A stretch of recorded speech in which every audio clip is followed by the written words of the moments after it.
God, there's a fucking producer's tag. God damn it. I was just trying to play royalty-free blues music, and then I heard a fucking producer tag. God damn it. Hi, I'm Tanner Richard Kraft. Of our Wakanda Forever episode, we mostly talked about, the death of Chadwick Boseman. I'd imagine more on this episode, we're going to talk about Ryan Coogler. Hi, I'm Austin Zwiebelman. I'm Tim M. Sullivan, you cornbread motherfucker. I'm Blue. Dabu-dee, dabu-die. Can I remove him from the call? He's blue, though. I'm Blue. I hate you. Why? Because of the blues? Or is that just a coincidence? No, that's because of the blues. Oh, I didn't get that. Didn't get you were a big hockey guy. Oh.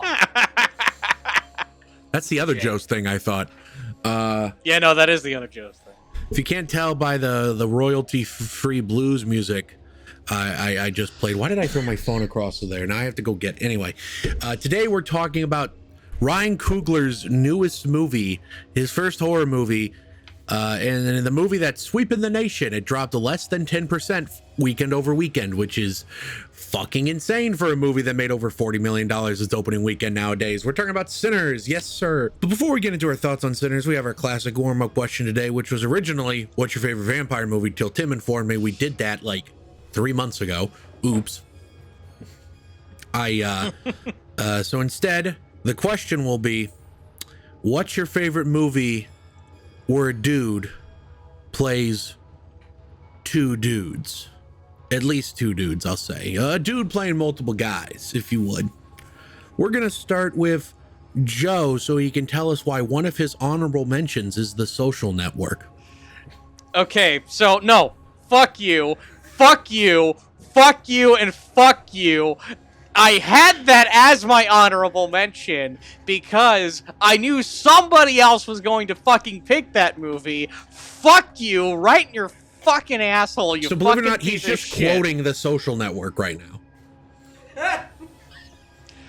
But that is like my legit pick, like, because let's be real, man oh man, the technology that they used to make two Army Hammers be in the same room, it was fucking incredible back then, and it's still fucking incredible now.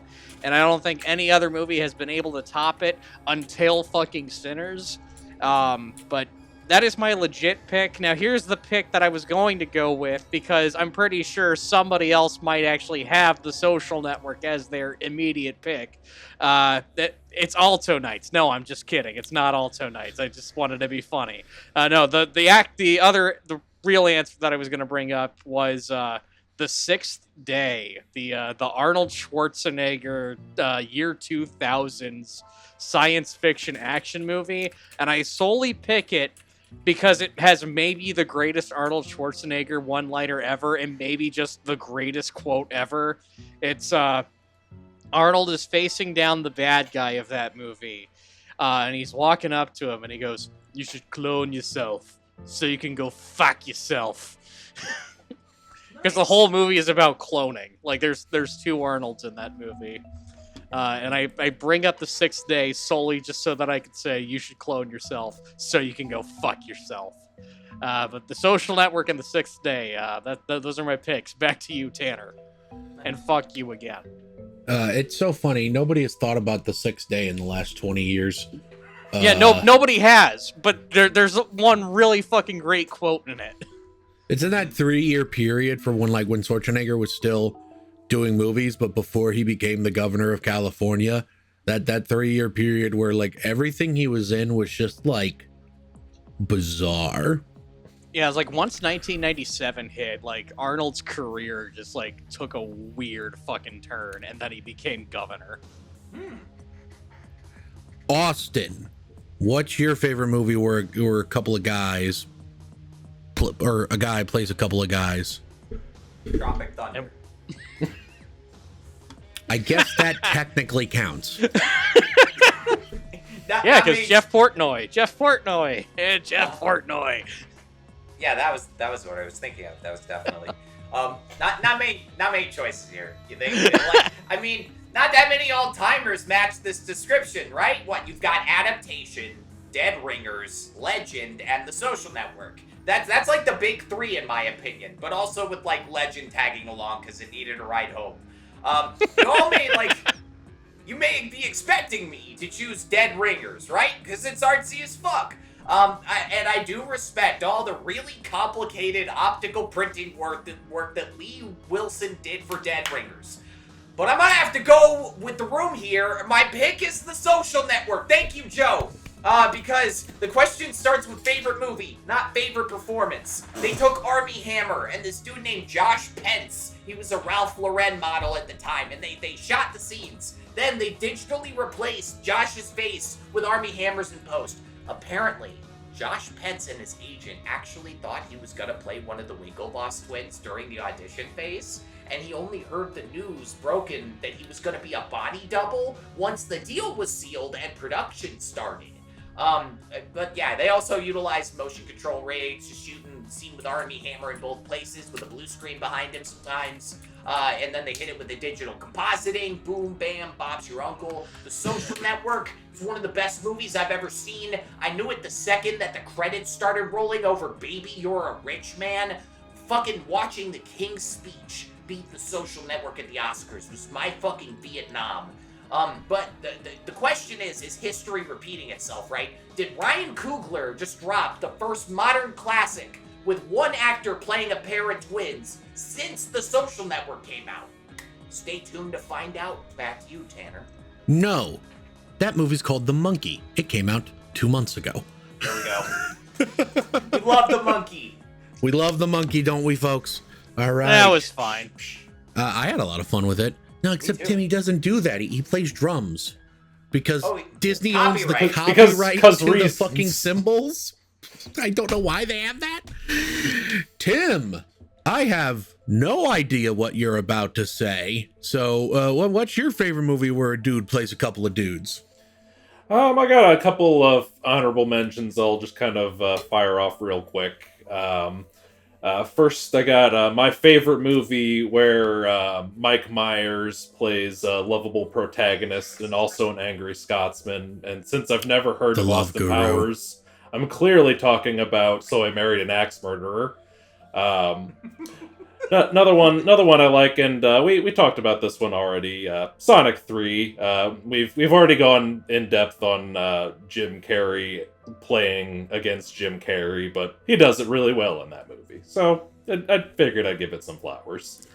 I also really like a movie where a chick plays two chicks, which is Ty West's X.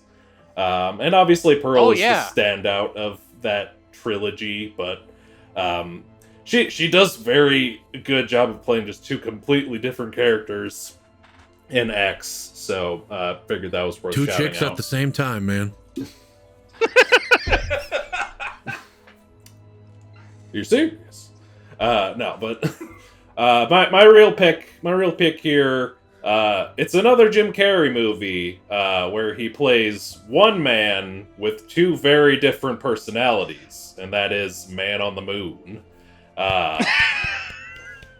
Man on the Moon is a very interesting movie. I hadn't actually seen it until a couple of years ago, but it's the film where Jim Carrey famously plays Andy Kaufman, and also Andy Kaufman's alternate personality, Tony Clifton. Yeah, Tony Clifton. I was blanking on the name for a second, and there's some speculation over whether or not this movie actually broke Jim Carrey's brain, or if he was just fucking with everybody. But seeing the way that Tony Clifton in particular kind of affected his performances over the next couple of years, I just think it's very fascinating. And so starkly different, both of those characters. Yeah, great movie, great performances from Mr. Carey. Man on the Moon. Back to you, Tanner. I'll be real, Tim. For a second, I thought you were about to say me, myself, and Irene when you were describing Man on the Moon. Good answer. This is a true story. Tim earlier today DM'd me on Facebook asking me, hey, what answer are you saying? Because Tim was worried that was going to be my pick. I figured it was a possibility. It was a very real possibility. I love Man on the Moon because I love Jim Carrey movies. My answer is two-parted. My first answer to this question is the answer that's arguably more in spirit of what the question was entailing, which is the sort of like twins, like dual role where the dual roles are interacting with each other, which was arguably the spirit of the question, even though I don't think I explicitly asked for that. And if that's the case, my answer is adaptation, which I'm shocked Austin didn't bring up. He brought it up. I listened. Oh, you did? I didn't hear you. I'm sorry. I must have missed you saying that.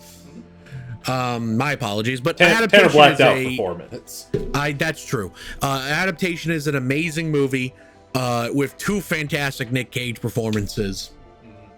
But, and I loved it, and I was gonna pick it, but then I thought about this some more when I realized I didn't technically say it had to be characters that were like constantly interacting with each other.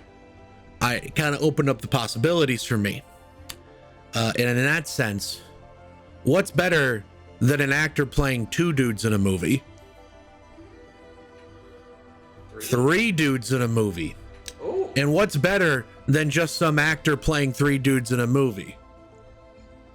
4? Peter fucking Sellers playing 3 dudes in a movie, which is why my answer to this is Doctor Strangelove. Holy shit! He's got the Kubrick!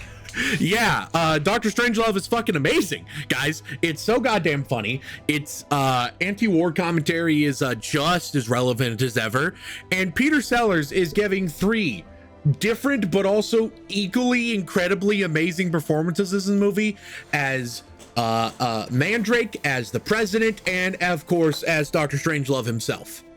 They're 3 very different performances, and they're all incredible performances. Doctor Strangelove is one of the funniest movies ever made, and which makes it all the crazier that it's like Kubrick's 3rd, 4th best. That Kubrick was a good director. Also, fun fact, James Earl Jones's first movie. Mm-hmm. Wow. He played one of the bombarders in the B-52s. Bombardiers. Why is everyone laughing at that? It's just a word. I'll say this. I'm laughing at Austin's reaction, if I'm being honest. I wasn't expecting that word, dude. Tanner, I'm gonna be real with you. Until you said the name Peter Sellers, I shit you not, I thought you were gonna say Austin Powers. Yeah. See, if I was going for the what's better than a guy playing 3 dudes, a guy playing 4 dudes, and then I would have said Austin Powers Gold Member. Well, hold on. He's playing 5 characters in that movie, though. Okay, well, hold on. So Austin Powers, Dr. Evil, Gold Member, Fat Bastard. Who's the 5th? Halle Berry? That's Beyonce. Hold on. Oh! Yeah, no, but hold on. Who is he playing? I know we're forgetting. Hold on. Did you think that was Halle Berry in Gold Member? I haven't seen it in a while. You know. It's Beyonce. Beyonce. Swordfish. You've got them mixed up. No, he did play 4. I'm sorry. Who does Peter Sellers play in Swordfish? No, I'm kidding. Gentlemen, we can't fight it here. This is the war room. Anyway, enough of movies where a guy plays 2 dudes. Let's talk about what is an instant contender for best movie where a dude plays 2 dudes, which is Ryan Coogler's Sinners. This gift can bring fame and fortune. Will somebody take me in your eyes? But it also can pierce the veil between life and death. Seems to be everyone's consensus best movie of the year so far. It's my favorite movie of the year so far. I think I know it's Joe's. It's 100% my favorite movie of the year. I'm guessing it's also Tim's. Bro, I literally said it at the end of the Fooly Cooley episode. Listen, I haven't watched that yet. I've been busy. But the real ones know. That's fair. Austin, save me. What did you think of Sinners? Oh, like the proper answer to the question, or was it my favorite? Oh, I mean, was it your favorite movie of the year so far? I don't know. Yeah. Yeah. Yeah, I'm with you Yeah. guys. Yeah. What's the rotation though, Tanner? Who you pointing at? Yeah. Answer why is it your favorite movie of the year so far? I'd like to definitely backpedal a bit. So by now, right? We probably heard of the historic deal that Ryan Coogler made with Warner Brothers, right? Where 25 years from now, he'll be given ownership of the film. So like he'll be paid royalties from like streaming platforms and TV airings that would normally just go straight to WB's pocket. Coogler, he told Business Insider that like his motivations to do this were specific to Sinners, because the movie is so heavily about black ownership. And that seems kind of like an odd deal coming from the studio, best known these days for shelving near-finished films for the tax write-off money. Everybody and their mother, though, they stipulated that the WB head and the most hated man in Hollywood, David Zaslav, only allowed for such a deal because he views Ryan Coogler as a generational talent, similar to like Christopher Nolan. And Nolan, as we all remember, parted ways with his longtime collaborator Warner Brothers due to their decision to release movies on digital the same day they dropped in theaters during the COVID pandemic, right? And there's like a lot of ways that Coogler and Nolan are in conversation here. They both became big names because of making top-shelf superhero blockbusters. They both are in like the really limited club of people who have used 65mm IMAX film to shoot their projects. And they also had, like, literal conversations while this film was being made. You can see Nolan and his wife, Emma Thomas, in the special thanks category of the credits, because Coogler asked them for advice about utilizing the IMAX format. And if you don't count that fucking Nokia video that Drake just released, Sinners is our first 1570 IMAX film since Oppenheimer, took the world by storm, almost made $1 billion, won Best Picture. And I'm super grateful to Sinners for using this format, because it supplies some of, like, the dumb animal brain things I felt were not present with Oppenheimer. Big a spectacle as that was, Oppenheimer wasn't, like, super subversive or, like, spectacular in the common blockbuster sense of that word. It was like a prestige film about how creating the atomic bomb was a mistake. Because they left out all the interesting commentary about socialism from the book, we were left with this kind of universally agreeable message. We probably shouldn't have invented a thing that can kill the whole species. Universally agreeable now that Kissinger's finally fucking dead. So then you've got Sinners, right? Which has more controversial politics, which has steamier sex scenes, which has like big action set pieces with gore and Tommy guns. Oppenheimer was like this very grounded, intimate picture, shot using the most high-fidelity format that money can buy. And Jesus Christ, I am so thrilled Ryan Coogler got to use the same equipment to make, like, a crowd-pleasing vampire movie. I'd also like to rope in the Hateful Eight on this, because the majority of Sinners was shot on Ultra Panavision 70. That's the same format Quentin Tarantino, like, rallied the press about 10 years ago so he could deliver a very visually sharp-looking picture that is at times indistinguishable from a stage play. Sinners does a really fantastic job succeeding where the Hateful Eight failed, especially when you consider they're both period pieces about a group of people holed up in an old-timey building, right? So it's better than Oppenheimer as a night out at the movies, and it's better than the Hateful Eight in, like, all the important ways I can think of. But people aren't going around making these exact comparisons right now. They're saying Sinners is an all-timer, a modern classic. They're comparing the shit to, like, The Dark Knight and Mad Max Fury Road. And that's where I draw the line. This is a remarkably good film, and it's hopefully going to win some Oscars and make a decent profit, and it's going to boost Ryan Coogler's name so he's in that club of directors like Nolan and Jordan Peele, where people collectively, like, shit their pants when a teaser for their next movie comes out, right? But this movie takes a while to get going, and its big fight scene is visually confusing in some ways. And that oner where Sammy sings the blues and summons the eternal spirits of music, it felt important, but not transcendent on my end. It's a very memorable oner, like the hallway fight in Oldboy, but it didn't make me have like a profound spiritual moment like the ceasefire in Children of Men.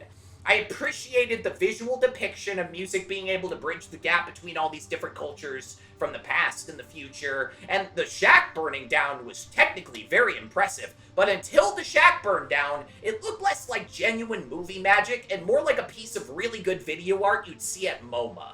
So yeah, Sinners might not end up on that Wikipedia page for like list of films voted the best, but it's easily the best movie of 2025 so far. And it's arguably a better night at the movies than the last two Best Picture winners. So while Sinners isn't making it to the very top of Mount Olympus, it's like about as close as you can get to perfect without actually being a fully perfect film.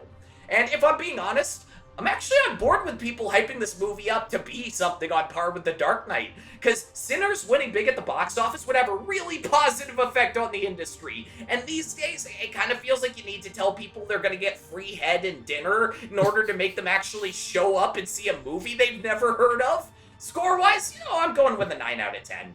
Back to you, Tanner. Good stuff. Good stuff. Joe, what did you think of Sinners? Oh boy, I fucking loved this movie. It's like, oh hey, it's like you know that movie From Dusk Till Dawn, like that movie. No, I don't. Can you tell me about it? Where it's like it starts off as one movie and then it very quickly like kind of becomes another, like most of the way through that movie. I feel like Ryan Coogler saw that movie and was like, I can do that better. And I 100% believe that he fucking accomplished that. Because, like, From Dusk Till Dawn is a good movie, don't get me wrong. Sinners is a fucking great movie. Holy shit. From start to finish, I was completely enthralled by it. I was honestly very much enjoying the first half of that movie before all the vampire stuff was introduced. And then once the vampires enter the movie, I'm just like, oh yeah, that's right. I forgot about this. I forgot this is what the movie's about. And like even that second half does not deteriorate like the film's quality. It's just it's quality picture from beginning to end. It's paced really well for how long that movie is. Like, it just fucking flies by. You really do not feel the runtime with that movie. Performances from quite literally everyone in that movie are top-notch. Michael B. Jordan, of course, doing a lot of the heavy lifting because he's playing two parts. And he's playing them, like, both very, like, they both have, like, individual, like, because they're two different people. So it's like, he's playing two different characters. He's got a lot of work on his hands. Fucking Haley Steinfeld in that movie, so goddamn good. Who doesn't love Delroy Lindo? That man's wonderful. Lots of good shit in that movie. I'm starting to lose my words for it, but in a year where we got the fucking Minecraft movie, I'm glad that we got something as fucking incredible as Sinners. It's gonna be very hard to top just how fucking good Sinners was this year. To kind of bring up the point that Austin brought up about it being like hailed like on par with like the Dark Knight stuff, we're not gonna know that for like another 15-20 years. We're not gonna know that for a very long time, but when a movie holds up just as well on like a second viewing, you have a good chance of being one of the classics. Like if it's not going to be like all-time great movie, like if it's not going to be up there with the greats like The Dark Knight and Mad Max, it's definitely going to be one of the best horror movies ever made. Like, but by far, it's like this is like better quality than most horror movies. Holy shit. Solid fucking picture.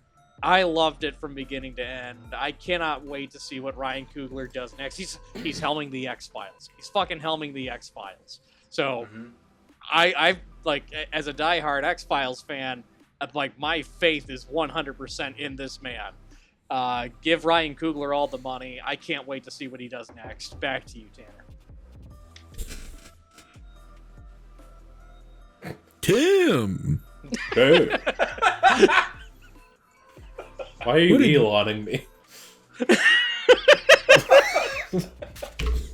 Killing myself.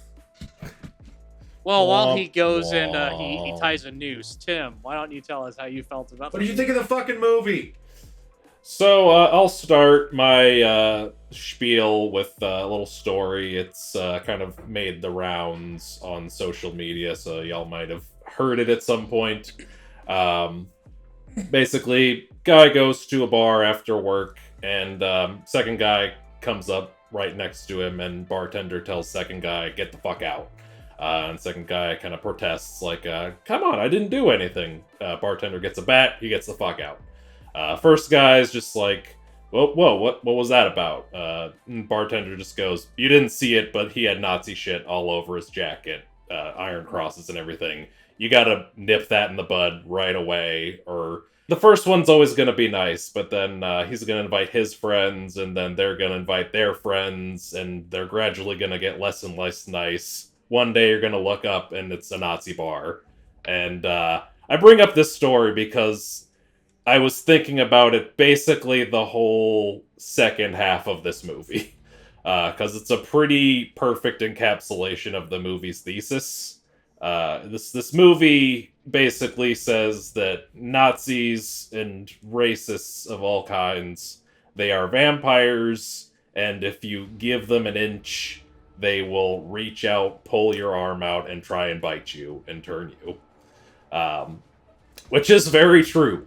It's a very powerfully given message, and just beyond that, a really fun and engaging movie. I had a great time with this. I saw it twice.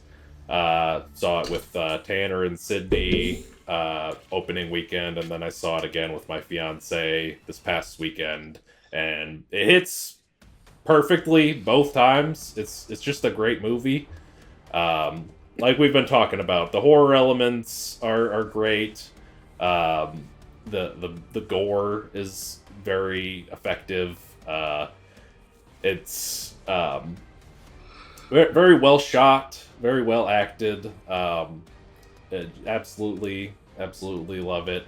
Really great performances from Michael B. Jordan as both Smoke and Stack. And I love how you kind of get to know them in that first half before they turn on each other, and they kind of encapsulate that perfectly at the end with that.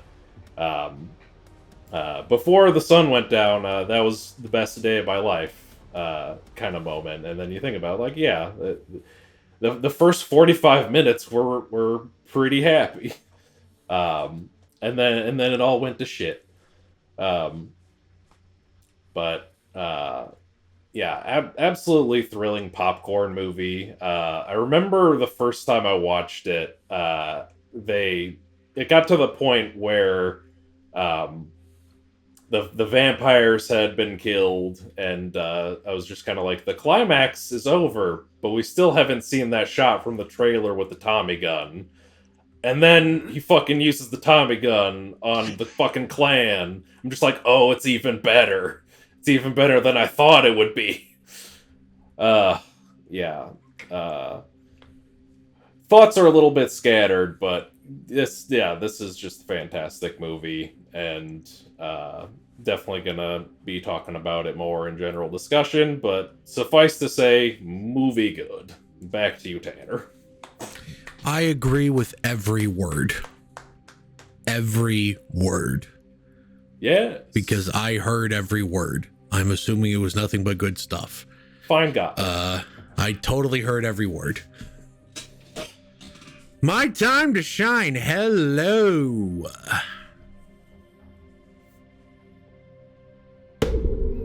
This movie fucking rocks. Mm-hmm. This movie rocks so hard, man.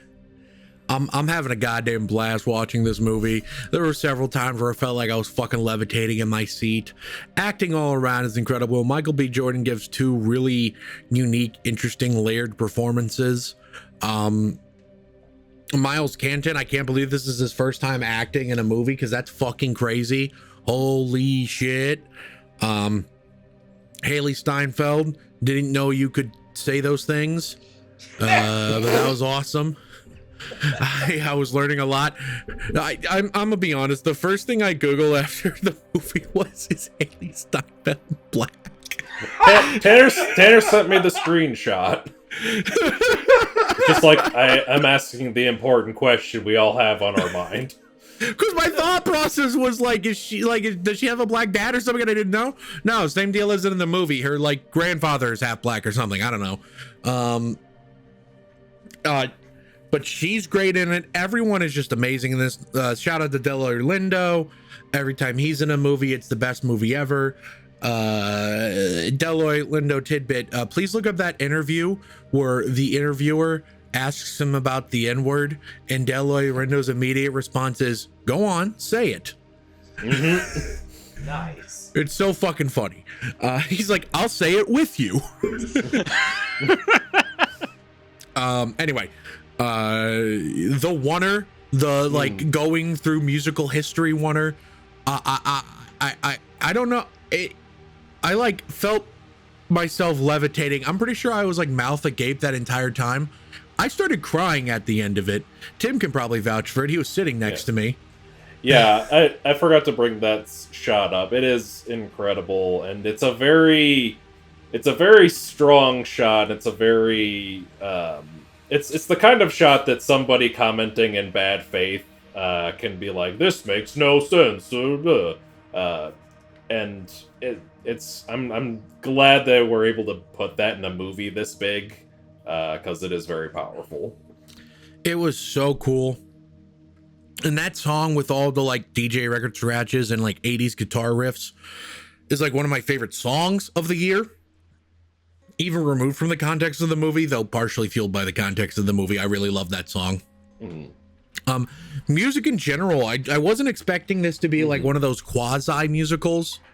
I would say that there's been some arguments about this. As the theater kid, I'm gonna go ahead and put my stamp on it and say this is not a musical.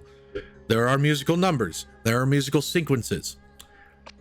A musical's a lot like porn in the sense that you know it when you see it. And like a musical is kind of hard to describe, but you know a musical when you see it. I heard somebody's take was when characters start singing, exposition is when it becomes a musical. That's a good shorthand. They're singing in universe. Yeah. In musicals, the singing is meant to convey something, not necessarily just them singing.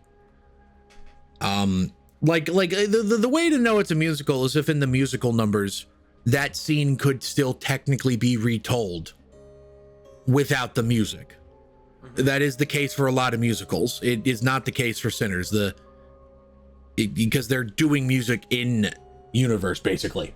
I always think back to our Anne and the Apocalypse episode when John, the director, was telling us how he wasn't really a big fan of musicals either until he started working on that movie. He's like, wait, this is a cheat code. I can put exposition and have them say what they feel. Yeah, it's actually it's easier to make a musical, actually. That's a joke. That's a joke. That is a joke. It is so hard. I've wanted to do it, and then the logistical hurdles. I don't know any choreographers. What am I gonna do? Put Austin on screen and say, "Go, white boy," and then just hope the best happens? Play that funky music. I want to make a musical. Well, we got a music guy. I can do the music. Who's gonna do the fucking dance? Dancing. You gotta dance. You can't just sing. You gotta dance. I loved all that shit. It was amazing. The action set pieces were really cool. But more than anything, I liked how the first 90 minutes of this movie just kind of felt like a standard quasi gangster drama, and I was fully locked in on that shit too. I was locked in before the vampires showed up. But speaking of, okay, so obviously Remick and the gang, bad dudes. bad dudes, but also Remick was so goddamn fucking funny. Holy shit. The part, how sad he looks when Smoking Stack say, nah, you can't play here, go on with your little music, whatever. And they're starting, all right, we gotta walk real slow like though. Yeah. I literally thought of, you know, that meme that's like on Twitter sometimes of like that ant carrying a knapsack? It gave me that energy. I swear to God, this makes sense. There was all that shit. I just love Remick. Jack Cannon is so cool. He's going to be in 28 Years Later, also playing a villain, apparently. So that should be really interesting.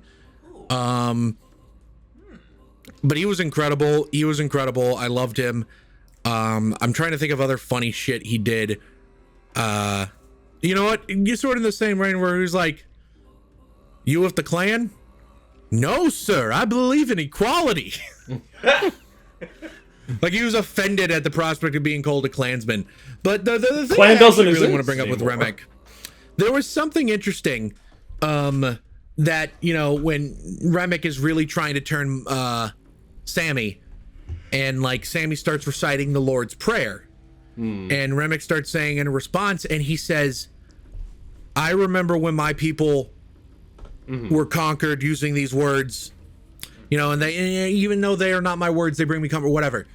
But when he's clearly Irish. So when he said when when those people took over, I'm thinking, because Christianity taking over the island of Ireland is like ballparking it in 5th, 6th, 7th century, which ballparks Remick at about give or take 1,300 years old. Mercy. Which is really interesting, I think, how old he is as a vampire, which, you know, makes me think, what was Remick doing right before he shows up in this movie? Because he's getting fucked up by the Choctaw Hunters. So did like the Choctaw Hunters take out most of what his old crew was, or like what's going on there? I also think there's an interesting thing that Ryan Coogler specifically picked an Irish character to be the head vampire for a couple of reasons. One, Irish music fucking slaps. Goddamn. I totally understand why some Smoke was all like, yeah.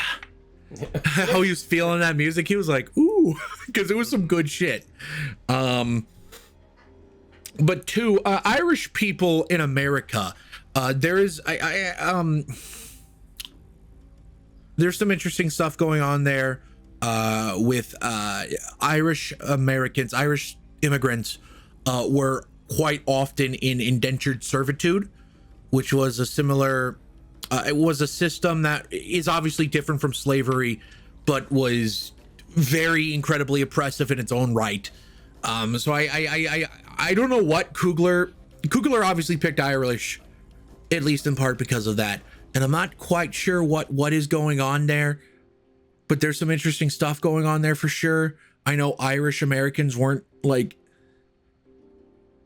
considered white until like maybe 10, 20 years before this movie happens, honestly.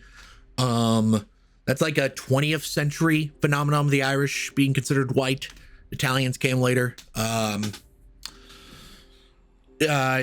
there's some fascinating stuff going on there. I'm a white man, so I'm trying not to put my foot in my mouth too hard here. But I do think there's some interesting stuff going on there that I look forward to reading the reviews of critics much smarter than me, that maybe have more expertise in these fields, so they can kind of crack what I know is going on here, but I can't quite get to the bottom of. Yeah, I fucking love Sinners, and we're going to have some more shit to say about Sinners after a brief commercial break. See you in a minute. Hi there, folks. Do you like movie color and stuff? Well, boy, do I got a deal for you. See that shit behind me? That's a movie palette. You can see one above Tim. The one I have is for the movie Punch Drunk Love. The one Tim has is for the movie Mandy. It takes the primary color of every frame of a picture, chops up in these little bits, puts it all on a canvas, and calls it a movie palette so you can hang it up. It fits in minimalist spaces. It fits in maximalist spaces. It's a cool art piece to show love for a movie you love. You can get one for the movie centers, probably when it comes to digital.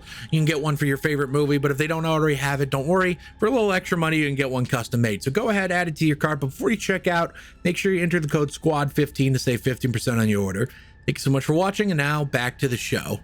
So with this movie, there's a very common piece of vampire lore, which is that a vampire can't enter a home unless they're invited in. I can only ever think of one before this, but I can only think of one vampire movie that has played with that concept even a little bit, and that was The Lost Boys. And the idea that the Lost Boys had was that if a vampire is invited into your home, all of a sudden vampire weaknesses don't work. Yeah. Which is a cool idea. Thank God it wasn't the case here, because they'd be fucked. Yeah, I had a lot against them. I was thinking about that. Like, this is definitely the vampire story I've seen that like plays with that concept the most. Which in my spiel that I mentioned while Tanner was away, it is sort of a using this as sort of a metaphor for colonialism and invasion of racists. Is just a really interesting kind of narrative device, so I dig their use of that concept. I think there was a very interesting line in this movie, which is when Remick tells Sammy, "I want your songs." Which, first off, I think given what we're told about the vampires in this movie, I don't think Sammy's whole ability to summon the ancestors, future and past, would work if he's a vampire, because of the way they talk about their souls being trapped on the mortal plane and thus cut off from the ancestral plane kind of thing. So I don't know if his power would work if he became a vampire, but not the point. The point I wanted to bring up with this is the "I want your song" line. It kind of reminded me of something, and I know it's going to seem obvious. This is going to seem like a... So in 2017, Jordan Peele released a movie called Get Out. And there was a very obvious through line I noticed from Get Out compared to this, which was, spoilers for Get Out, you've had 8 fucking years, but spoilers for Get Out, the whole point of that movie is that they're kidnapping black people and like doing some weird brain surgery on them to transplant a white person's brain into the black person's body. So you can get younger or like more physically sufficient, whatever. Well, the white guy that wins the bid to be put into our main character Chris's body is a blind man. And that's important because in that whole movie, it's talked about how Chris is an excellent photographer. His photography skills is top notch, as shown in the movie. And the blind man has a line where he says, "It's not about race. I just want your eyes, man." There's something there about white ownership of black art, how white people, the white oppressive class wants to gobble up all the art of the oppressed there. That was a bit of a line in Get Out. It's obviously much more of a through line in Sinners, but there was like a connection there to me. Yeah, because I've noticed a lot of people have been drawing comparisons to Nope, which I get it. Those are the 2 highest grossing original movies post COVID. 2 black directed, black led horror movies being the 2 highest grossing original movies post COVID is kind of cool. But my point there is that like I understand why those 2 are sort of in conversation with each other, but I found myself if any of Jordan Peele's work, I found it the most like there's something there from Get Out that I could kind of put into here that I found really interesting. Yeah, and I think especially with that oner of the music throughout generations, like it definitely plays into this idea of white people stealing black music, which is it's a thing. It's very much a thing. If you think Elvis Presley, huh? What? Yeah. If you think rock and roll is white people's music, do some research. They love the blues, but they don't like the people who make it. Yeah. One of the reasons I thought Nope and this were in conversation, two things that kind of reminded me, Nope and Sinners, was that they were both shot on 65 millimeter IMAX film. But also, a big thing I felt with Nope was that it had themes that you could parse on a first viewing, even if you weren't, like, galaxy-brained. Like, there's, like, Synecdoche, New York, where you need, like, a giant mega framework to start parsing the movie. Whereas with Nope and with Sinners, you could start to pick up on, like, the themes on your first watch through without having to fucking royally explode your brain. Like, I thought it was so great that Ryan Coogler chose an Irishman, because in, like, a weaker universe, he could have just, like, chosen another Klansman to be the vampire, and there wouldn't be those layers of, like, about assimilation and stuff. But honestly, I think he bitched out, because he should have made Remick Canadian and in a wheelchair. I think he should have made this the final Kendrick Lamar diss track, because if you 100%. think about Drake, he goes around and does this to black artists all the time. I think this could have been the one thing that could top Not Like Us as a Drake diss track. Because Drake and Remick do the same exact thing. Drake goes to Atlanta, he steals from black artists, he features them in his songs. I think that Ryan Coogler, that was what could have made this a 10 out of 10 for me. Drake. Fair enough.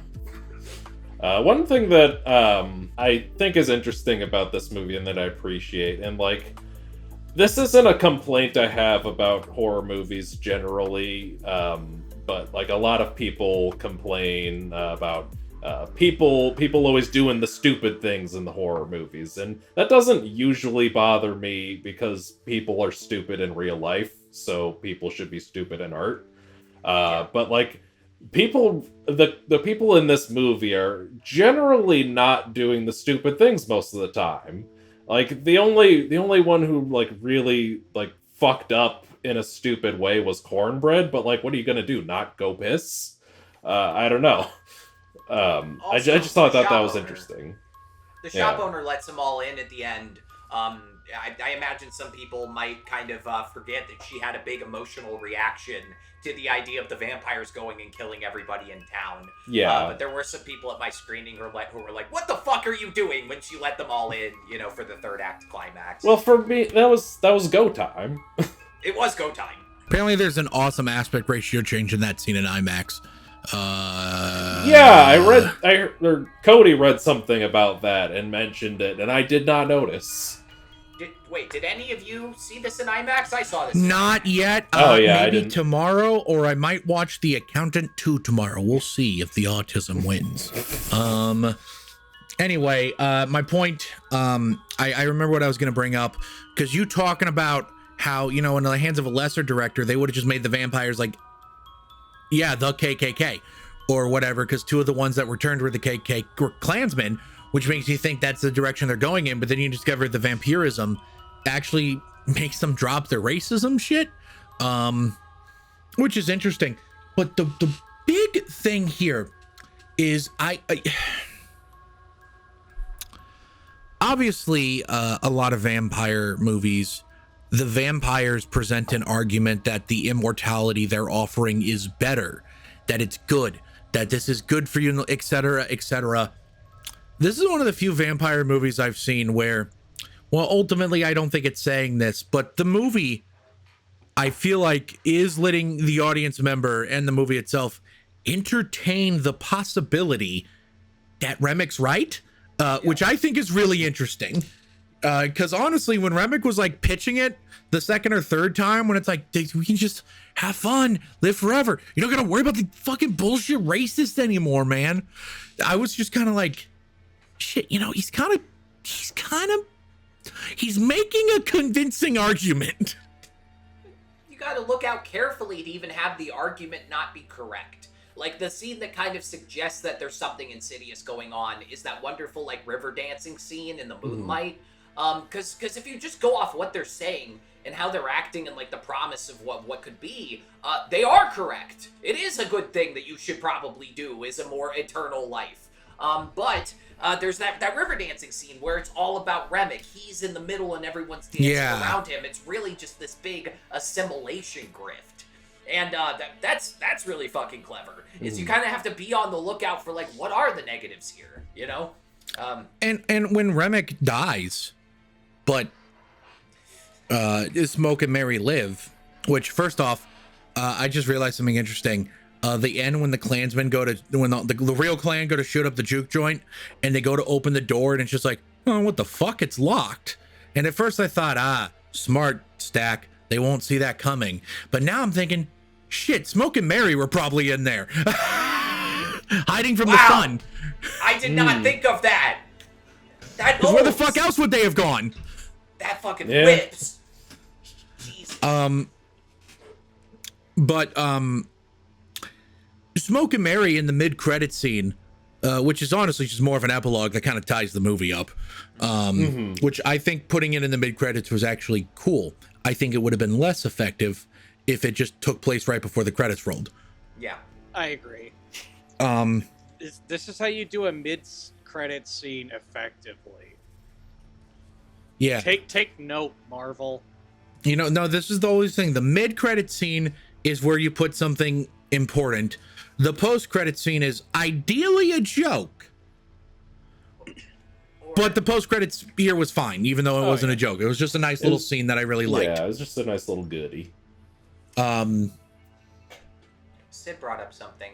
You know how in the beginning they talk about how they moved back to Mississippi because the devil you know is better than the devil you don't?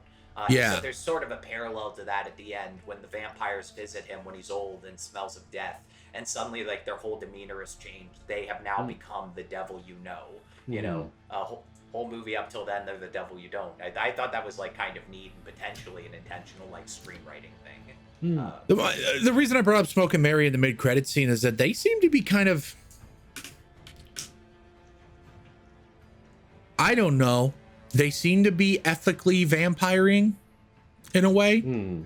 Yeah. The big thing for me is that, unlike Remick, when Sammy just straight up says, nah, Smoke and Mary, back off. Immediately drop it. Yep. Which makes me wonder, what have they been, do the vampires in this movie need blood to live? I don't know. I don't think they do. I think they just, your biological drive. So in an animal, the biological drive is to reproduce, right? I'm assuming that in this world with the vampires, the biological drive to reproduce is still there, but you can't fuck. At least I don't think you can fuck, but I don't think you can come. Can vampires come? That's a question for later. Anyway, they can definitely fuck. Haley Steinfeld fucks him while a vampire. Yeah, I know, but can she get pregnant? Do the eggs work? No. Only you and Shamik Moore are asking these questions, Tanner. No, listen, there are other people that have seen the Twilight movies asking the same question. Fuck you. There's a plot point and like there are whole Reddit one of them. threads, probably. There are dozens of us. Listen, I just wanted to make fun of Shamik Moore. That's all I'm saying. Him watching the one like scene of Haley Steinfeld describing how Michael B. Jordan fucked her. He's just like, should have been me, damn it! It's not fair! Good God. Always more opportunities meeting new people. My theater had a really insane laugh. So, at the end, there's a point where Michael B. Jordan finally gets to hold his dead baby in heaven, but then, like, 1 second later, he fucking takes a Tommy gun and does what he did. It's so good. The end of good. Inglourious Bastards, when they just fucking turn Hitler into Swiss cheese, he does that to a Klansman, and then goes right back to holding the baby. The two old ladies on my side were just fucking losing their mind that a film would have those two moments right next to each other. Yeah, it's so good because like you get that moment of if you put that cigarette out, I'll let you hold him, and it's just this sort of sweet moment, and then the Klansman decides to speak again. He's just like, hold on first. It's this moment, and like both times I saw it, it was like a laugh and then applause. Like fuck yeah. I read someone bring up a very interesting thing, which is that Smoke dresses like an Italian mobster and Stack dresses like an Irish mobster. Coney was saying something about that. Irish mobsters love the fucking paperboy hat. Matter of fact, when Stack first showed up, I went, shit, I didn't know Robert De Niro was in this picture, because that's The Irishman. Oh, nice. I like how after Stack is turned, his gold teeth gets fangly, even though that doesn't make sense. It just looks cool. I like it. Yeah, but it rocks. It does rock. It's so good. It's the most biggest dudes rock shit ever.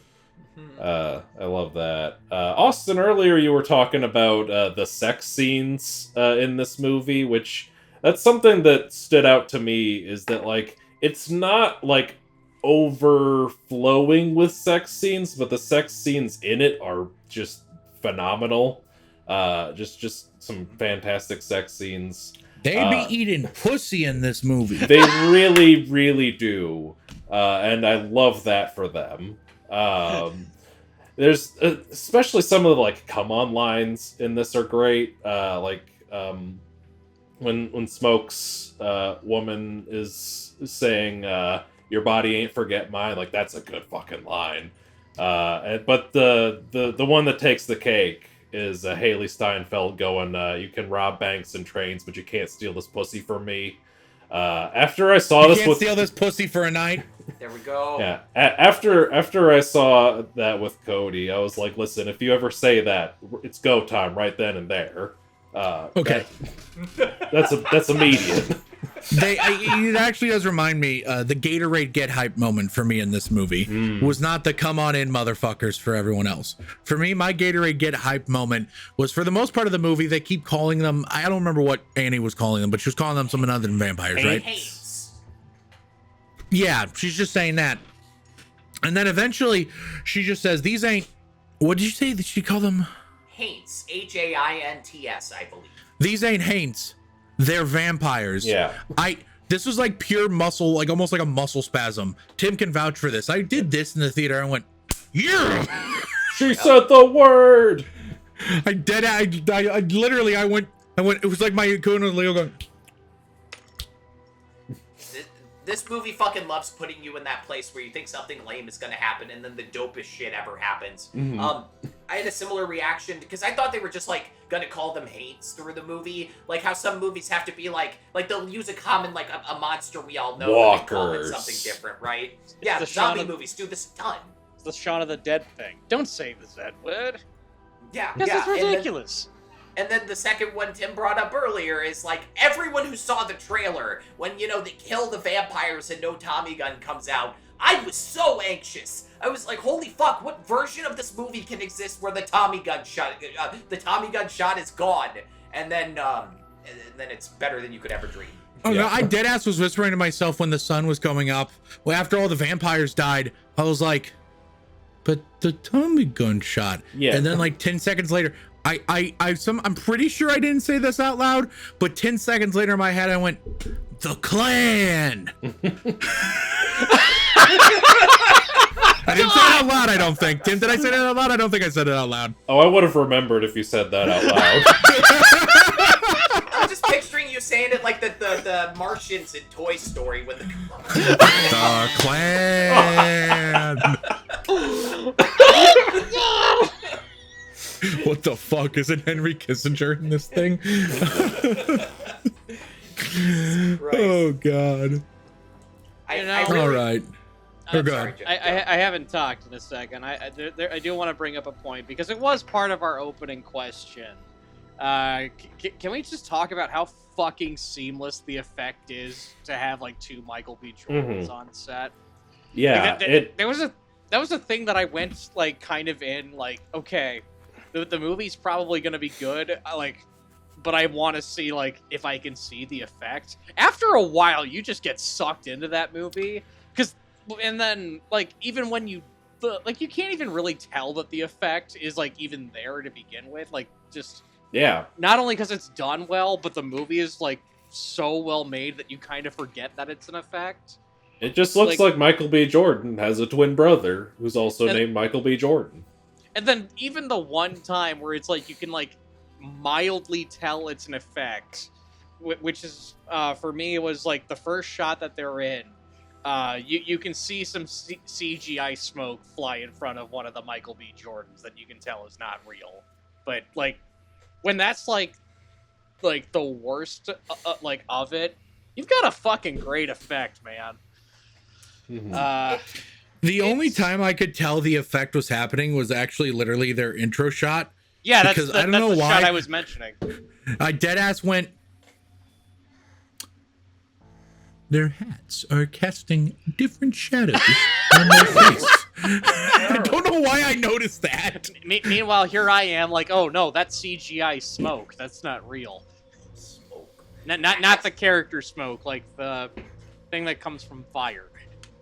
There's a shot where they really flex, where they're like passing a cigarette back and forth. Yeah, and I was just thinking, that is like a double flex, because they shot this on film, so getting it into the VFX pipeline was fucking way harder than normal, and they're just passing that shit back and forth over and over. I was like, they know how hard that is! Holy shit! Yeah, that's some fucking flexing right there. Mm-hmm. And I think at this point, fucking Ryan Coogler's fucking earned it. Like, let him flex his chops at this point. Yeah, he's been... Yeah, he's definitely got enough director creds to cash this in. It's interesting, he's going to the X-Files after this. Like, it's kind of weird to know that he can, like, write and direct these, like, really crazy original movies that are gonna fucking rock everybody's world, and then he's going right back to IP stuff. Yeah. It's a little bit odd, but maybe he just, like, doesn't have a second one in the chamber this good yet, which is, fair. He's human. I think after this, Coogler can go to Marvel and say, if you want me to make Black Panther 3, I want Final Cut. Yeah. Yes, 100% he can. Yeah. I haven't really talked a whole lot about Ryan Coogler in this recording yet.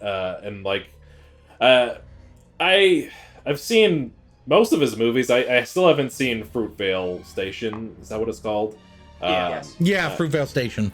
His best before this, if you ask me. Yeah, I definitely want to check that one out, but I've seen the Creed movies, I've seen the Black Panther movies, and, my reputation as a Marvel cynic or whatever notwithstanding, like, the Black Panther movies have been pretty consistently good, and I like the Creed movies quite a bit, so even just with that, even with that background of mostly being an IP director, like, I was definitely excited to see this, because he's clearly proven that he's a very strong director. And I hope he gets to do more stuff that isn't just IP. Like, I'm sure he'll do great with X-Files, so that's cool. But I hope he gets more blank checks to cash in. Absolutely. So he's jumping to sci-fi next. He's done horror, he's done drama, he's done comic book movies, he's done the sports movie. What movie should he do next? Like, what genre should he tackle next? Porn. Starring Michael B. Jordan. You know what? Fair. This man can do whatever. And let Coogler do a straight-up comedy. That'd be kind of fun. Ryan I Coogler, would Last love to Tango see in that. Paris remake. Ryan Coogler's The Hangover. Starring Michael B. Jordan, Sterling K. Brown, and Delroy Lindo. That's a fucking cast right there. Delroy plays the Zach Galifianakis character. Michael B. Jordan's obviously playing the Bradley Cooper character. And Sterling K. Brown is Ed Helms. Yeah, that's kind of an insult to Sterling K. Brown. I like Ed Helms. I like Ed Helms in that movie. Ed Helms is a fine actor. He's just very easy to pick on. Can we talk about how Buddy Guy is the greatest name ever? We would not shut when during the credits. Me, Tim, and Sydney, who all saw this together, would not shut the fuck up about the name Buddy Guy. Buddy Guy, famous musician, by the way. Full respect to him. The most Canadian name of all time. I'm not your buddy guy, I'm not your guy, friend. but I am your buddy guy. All right, everybody. I'm running out of steam here. Final thoughts. Final thoughts. Tim, final thoughts, go. Sinners is a fantastic film. I absolutely loved it. Easily favorite of the year so far. Admittedly, I haven't seen a lot this year. There hasn't been a lot that's jumped out at me quite yet. It's still relatively early in the game. I'm excited for some of the movies down the pipeline, but this is finally some good food for 2025. Back to you, Tanner. Great stuff. Great stuff. Austin, go ahead. Ryan Coogler made a love letter about the importance of music, and his filmmaking form was absolutely fucking exceptional for a guy who's been off in big studio IP land ever since his second fucking movie.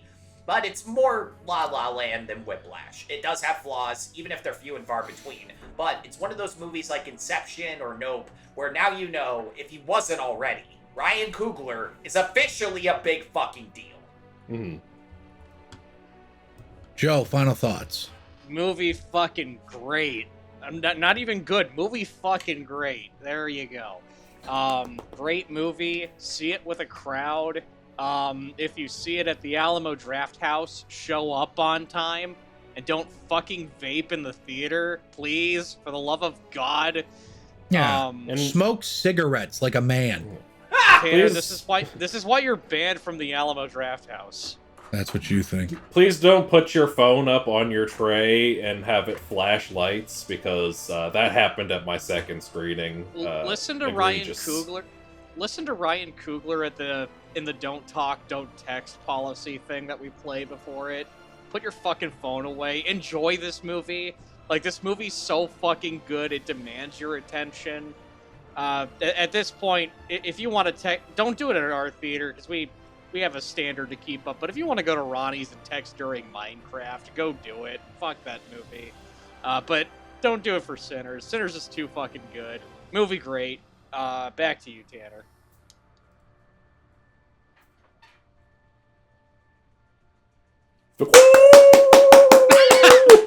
Thank you, Tanner. Great thoughts. You, the person watching / listening to this episode of Bomb Squad Matinee. Oh my If you God, are he's got listening no on any of thoughts. the audio platforms we're on, thank you so much for listening. We really appreciate it. How about you mosey on down to the audio section reviews? I really liked Sinners. I liked Sinners a lot. It's my favorite movie of the year so far. Which is kind of crazy considering I fucking loved Ephus so goddamn much. Fellas, you need to watch Ephus. Guys, this podcast isn't about Sinners at all. It's about Ephus. We are now going to be spending the next 2 hours talking about Ephus, a movie that I thought was just a fun hangout movie, and then in the last 5 minutes I started violently sobbing for reasons I still don't understand. Please watch Ephus. Electronic flight instrument system? What if I stick my whole fist up your ass? That'd be kinky, but not on YouTube. Ephus, Tanner. Eephus. Ephus. There we go. Baseball? Baseball. Baseball. Baseball. All comes back to Dr. Strangelove and James Earl Jones. Leave a review. It helps boost us in the algorithm or something. I don't know. I just work here. And while you're listening, how about you mosey on down over to our Patreon, where the $5 tier gets you access to commentary tracks. We just recorded one on oh, fuck me. I need to release that by tomorrow or else I'll miss the month. Shit. That'll be coming out soon, so stay tuned for that. And while you're on Patreon, also subscribe to our $10 tier where you get a special shout out at the end of the episode. So my mom, Tanya Kraft, thank you so much for contributing to the dream. And if you're watching on YouTube, pause and go to bombsquadproductions.shop. Buy our merch. I haven't done this in 2 weeks and I've forgotten how to do it. This is why I need to host every week, because I forget how to do it if I don't do this every week. Before Gore. We have merch now on YouTube. Like, subscribe, comment below. You eat pussy? Answer the comment right now. I think we're talking about Green Room next week. That's right. We're going to talk about how those Nazi punks can fuck off. Tune in then. It should be fun. I might be there. I don't know yet. We'll see. Bye. Farewell.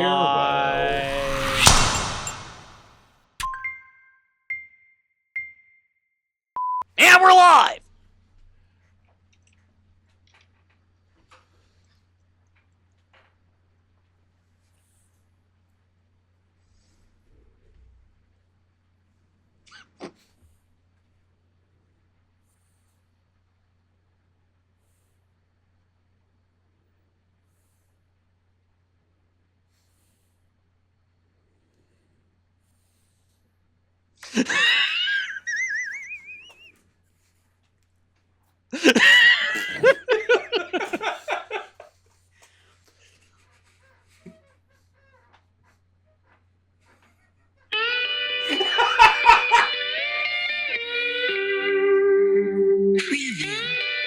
God, there's a fucking producer's tag. God damn it. I slid my ticket across the table and I said, sorry guys, I gotta see about a girl.